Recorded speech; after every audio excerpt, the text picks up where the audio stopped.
Darryl Forges is standing by before we return to Simon Jackman. Darryl, can you give us an idea of the atmosphere after that speech and what it's like where you are at the moment?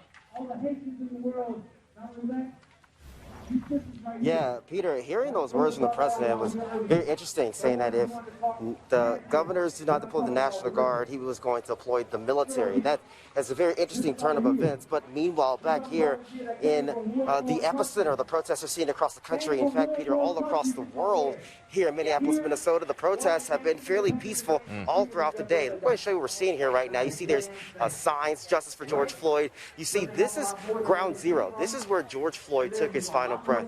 Over there in the distance, you can see the mural right there. Underneath that mural, Peter, is flowers and messages from people who wanted to come and pay their respects. Now, George Floyd's brother came out here earlier today, led a vigil, and also a moment of silence for his brother, and also urged people to continue to do what they're doing, but do not do any of the violent protests and the looting that we've seen here for the past week or so, Peter. Now, also some new turn of events here when it comes to the cause of death for George Floyd. The medical examiner office here in Hennepin County, Minnesota, released a report that said that George Floyd's death was a homicide resulting from being restrained. Now, George Floyd's family had an independent autopsy investigation, and that report showed that Floyd died from asphyxia due to neck and back compression that led to a lack of blood flow to the brain. Now, before that, a week ago, the Hennepin County Medical Examiner found no physical findings that support a diagnosis of traumatic asphyxia or strangulation, Peter. So it's been a back and forth between the family and the Hennepin County office about exactly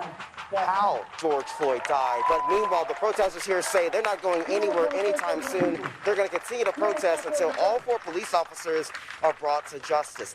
Now, meanwhile, there's a curfew for the past couple of days. It has been 8 o'clock. The governor has signed an executive order extending that for a couple of days, and it's now from 10 p.m. to 4 a.m.